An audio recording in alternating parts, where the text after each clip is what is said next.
ఇప్పుడు మీరు బీజేపీలోనే ఉన్నారు యాక్చువల్గా, అంతకుముందు కూడా మీరు బీజేపీలోనే ఉన్నారు. మరి పసుపు బోర్డు విషయంలో మీరు ఎవరన్నా వెళ్ళి పెద్దవాళ్ళని ఎవరైనా కలిశారా? ఓ పెద్దవాళ్ళు ఏందండి, నేను రాష్ట్రపతిని కలిశాను, అప్పట్లో మన్మోహన్ సింగ్ని కలిశాను, తర్వాత మోడీని కలిశాను. మోడీని కూడా కలిశారు. నేను మురళీధర్రావు గారని నాకు ఆయన బ్యాక్ బోన్ నాకు ఈ ఉద్యమానికి. మురళీధర్రావు గారు మొదటి నుంచి 2006 నుంచి ఈ ఇష్యూ మీద కలిసి పనిచేశాము. తర్వాత నేను పాదయాత్ర చేశాను 300 కిలోమీటర్లు. అప్పట్లో రాజశేఖర రెడ్డిని కలిశాను, మీకు ఆ బుక్లెట్లో ఉన్నాయి అవన్నీ. తర్వాత ప్రతి ముఖ్యమంత్రిని కలిశాను, అన్ని ఫొటోస్ ఉన్నాయి కదా. అది చంద్రబాబు నాయుడు కూడా కలిశారు. చంద్రబాబు నాయుడు కూడా అందరినీ, ఈవెన్ అసలు వేరే రాష్ట్రాలలో 10 మంది ముఖ్యమంత్రులు కలిసాము, వాళ్ళ ద్వారా లెటర్స్ పెట్టించాము. ఢిల్లీలో ధర్నాలు చేసాము, ఆ ధర్నాలకు సుష్మా స్వరాజ్ వచ్చింది, వెంకయ్యనాయుడు వచ్చాడు, దత్తాత్రేయ వచ్చాడు, ఇప్పుడున్నటువంటి వ్యవసాయ మంత్రి రూపాలని, అంతకుముందు వ్యవసాయ శాఖ చూసేవాడు ఆయన వచ్చాడు. అట్లా అనేక మంది, రాజ్నాథ్ సింగ్, పెద్దవాళ్ళంటే ఇంకా అనేక మందిని కలిసాం. సో అది కార్యరూపం దాలుస్తుంది, అదొక సంతోషం.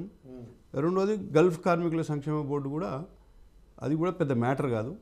ప్రభుత్వము టెంటేటివ్గా ఒప్పుకున్నది కాబట్టి ఈరోజు కాకుండా రేపు దాన్ని సాధిస్తాం.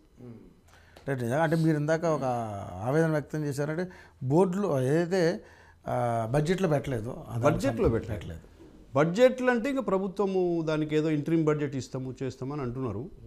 ఏదైనా ఒక విధి విధానం ఖరారైనాక ఇంకా గవర్నమెంట్ తలుసుకుంటే ఏందండి, ఇప్పుడు సీఎం చేతిలో 2-3 వేల కోట్ల రూపాయలు ఉంటాయి సీఎం రిలీఫ్ ఫండ్లు.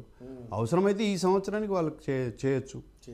మేము అడిగేది ఏంటంటే ఫస్ట్ ప్రయారిటీ అక్కడ చనిపోయిన కుటుంబాలు. తెలంగాణ కోట్ల రూపాయలు ఉన్నప్పుడు ఒక 500 కోట్లు తీయడంలో పెద్ద మ్యాటర్ ఏమి లేదు. తెలంగాణ ఏర్పడిన తర్వాత ఒకవేళ అప్పటి నుంచి తీసుకున్నా కూడా, ఎందుకంటే కేసీఆర్ చేయలేదు కదా, ఒక 2000 మంది చనిపోయారు బయట దేశాలలో.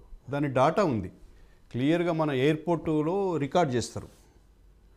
వచ్చే ప్రతి శవాన్ని అక్కడ ఎన్ఓసి తీసుకున్న తర్వాత ఇంటికి పంపుతారు. తర్వాత ఎవరైతే డెడ్ బాడీ వస్తుందో ఇక్కడ కుటుంబ సైకిల్ దగ్గర ఆ పేపర్స్ అన్నీ ఉంటాయి. సో దాని బేసిస్లో ఇవ్వచ్చు ప్రభుత్వం, అది ఇవ్వాలనేది. అది హార్డ్లీ 100 కోట్లు కూడా కావు. సరే 5-5 లక్షలని అడిగితే ఇప్పుడు 1000 కోట్లు ఇవ్వమని అడుగుతున్నాం. కానీ సరే మీరు ఇచ్చినటువంటి 500 కోట్లు అయితే ఫస్ట్ ఇవ్వండి, ఇస్తే వాళ్ళకు 100 కోట్లు ఇవ్వచ్చు.